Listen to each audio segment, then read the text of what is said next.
नमस्कार दोस्तों, स्वागत है आपका हमारे इस YouTube चैनल पर। आज हम RBSC की क्लास 6 की सामाजिक विज्ञान का चैप्टर फर्स्ट करेंगे। चाहे आप राजस्थान के किसी भी कॉम्पिटिटिव एग्ज़ाम की तैयारी कर रहे हैं, जैसे RAS, रीट, पटवारी आदि, RBSC की बुक्स हर एग्ज़ाम के लिए इम्पोर्टेंट है। तो चलिए आज की वीडियो शुरू करते हैं।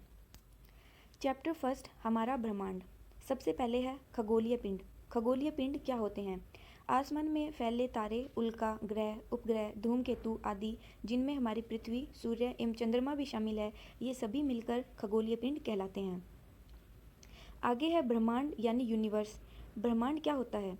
समस्त आकाशीय खगोलीय पिंड अनंत आसमान में बिखरे हुए प्रतीत होते हैं। इस असीम आसमान को अंतरिक्ष यानी स्पेस कहा जाता है। अंतरिक्ष का विस्तार असीमित है और इसी में हमारा ब्रह्मांड है। विभिन्न तारों एवं उनके अवशेषों, तारों के मध्य और धूल कणों का ऐसा जमाव जो गुरुत्वाकर्षण के कारण एक दूसरे से बंधा है, उसे आकाशगंगा यानी मिल्की वे कहा जाता है। इन्हीं अनगिनत आकाशगंगाओं के समूह को ब्रह्मांड कहते हैं। तो यहाँ ये क्वेश्चन बनता है कि ब्रह्मांड किसे कहते हैं, तो हमें याद रखना है कि ब्रह्मांड आकाशगंगाओं के समूह को ब्रह्मांड कहते हैं। नेक्स्ट है तारों के छोटे समूह को नक्षत्र मंडल कहते हैं। लाखों नक्षत्र मंडल एवं तारक मध्य गैसों, धूल कणों से आकाशगंगा का निर्माण होता है। तो आकाशगंगा का निर्माण किससे होता है? आकाशगंगा का निर्माण लाखों नक्षत्र मंडल से होता है। और नक्षत्र मंडल क्या चीज़ है? नक्षत्र मंडल है तारों के छोटे समूह, यानी जैसे ये एक समूह हो गया, इसे हम क्या कहेंगे? नक्षत्र मंडल। विभिन्न नक्षत्र मंडलों के अंदर तारकीय मंडल स्थित है, जैसे हमारा सौरमंडल। तो नक्षत्र मंडल के अंदर क्या स्थित है? तो नक्षत्र मंडल के अंदर तारकीय मंडल स्थित है। या यह क्वेश्चन ऐसे भी आ सकता है कि तारकीय मंडल किसके अंदर स्थित होते हैं? तो तारकीय मंडल नक्षत्र मंडलों के अंदर स्थित होते हैं। जैसे ये एक समूह है, मतलब ये नक्षत्र मंडल है और इस नक्षत्र मंडल के अंदर तारकीय मंडल है और इसी तारकीय मंडल के अंदर हमारा सौरमंडल है। नेक्स्ट है प्रकाश वर्ष। प्रकाश वर्ष दूरी का मापक है। तो क्वेश्चन बनता है प्रकाश वर्ष किसका मापक है? तो प्रकाश वर्ष दूरी का मापक है। इसका उपयोग खगोलीय पिंडों के बीच की दूरी मापने के लिए किया जाता है। तो यहाँ क्वेश्चन बनता है कि प्रकाश वर्ष का उपयोग किया जाता है। आपको 3-4 ऑप्शन दे देंगे, जैसे सूर्य या पृथ्वी के बीच, सूर्य या चंद्रमा, पृथ्वी या चंद्रमा, या खगोलीय पिंडों के बीच की दूरी। तो हमें याद रखना है कि प्रकाश वर्ष का उपयोग खगोलीय पिंडों के बीच की दूरी मापने के लिए किया जाता है। एक वर्ष की अवधि में प्रकाश 3 लाख किलोमीटर प्रति सेकंड की गति से जितनी दूरी तक जा सकता है, उसी दूरी को एक प्रकाश वर्ष यानी लाइट ईयर कहा जाता है। इस प्रकार प्रकाश एक वर्ष में लगभग 95 खरब किलोमीटर की दूरी तय करता है। तो यहाँ 2 पॉइंट निकल कर आते हैं। एक तो आपसे क्वेश्चन पूछ सकता है कि प्रकाश वर्ष प्रति सेकंड कितनी दूरी तय करता है। तो अगर प्रति सेकंड आ जाए क्वेश्चन में, तो आपको याद रखना है 3 लाख किलोमीटर की दूरी तय करता है। लेकिन क्वेश्चन आ जाए कि एक वर्ष में कितनी दूरी तय करता है, तो एक वर्ष में 95 खरब किलोमीटर की दूरी तय करता है। तो आपको क्वेश्चन ध्यान से पढ़ना है। अगर सेकंड आए तो आपको याद रखना है 3 लाख किलोमीटर, और अगर एक वर्ष आए तो आपको 95 खरब किलोमीटर की दूरी तय करता है। अतः यही दूरी एक प्रकाश वर्ष कहलाती है। नेक्स्ट है ब्रह्मांड की उत्पत्ति। ब्रह्मांड की उत्पत्ति कैसे हुई? वर्तमान समय में ब्रह्मांड की उत्पत्ति संबंधी सिद्धांत बिग बैंग है। तो याद रखना है कौन सा सिद्धांत है? बिग बैंग सिद्धांत है। इस सिद्धांत के अनुसार आज से 13.7 अरब वर्ष पहले प्रभावशाली विस्फोट हुआ। विस्फोट के बाद ब्रह्मांड और खगोलीय पिंडों की उत्पत्ति हुई और तब से इसका विस्तार हो रहा है। ब्रह्मांड अनेकानेक आकाशगंगाओं से मिलकर बना है। अभी हम ऊपर देखकर आए थे कि ब्रह्मांड किससे बनता है? ब्रह्मांड आकाशगंगाओं के समूह से मिलकर बनता है। और इस फोटो में देख सकते हैं आप, आकाशगंगा कुछ ऐसी दिखाई देती है। नेक्स्ट क्वेश्चन है पृथ्वी सहित सौर परिवार मंदाकिनी या ऐरावत पथ नामक आकाशगंगा में स्थित है। तो यहाँ क्वेश्चन बनता है कि हमारी पृथ्वी की आकाशगंगा का नाम क्या है? तो हमें याद रखना है हमारी पृथ्वी की आकाशगंगा का नाम मंदाकिनी या ऐरावत नाम है।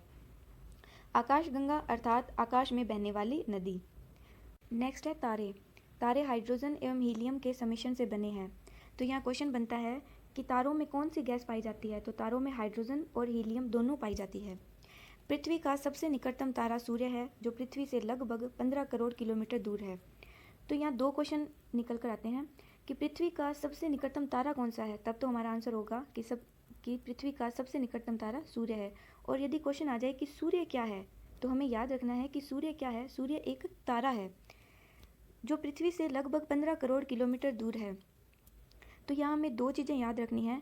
अगर हमसे पूछे कि पृथ्वी से सूर्य की दूरी कितनी है, अधिकतम दूरी कितनी है, तब तो हमें याद रखना है कि 15.2 करोड़ किलोमीटर। और अगर हमसे पूछे कि न्यूनतम दूरी कितनी है, तो हमें याद रखना है कि 14.7 करोड़ किलोमीटर।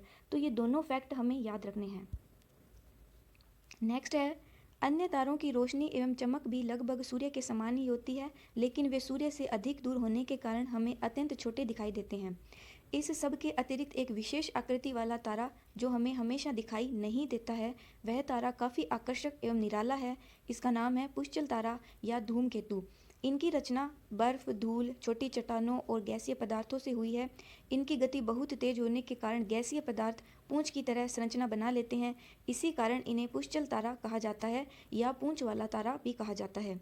इनका सिर हमेशा सूर्य की तरफ और पूंछ विपरीत दिशा में रहती है।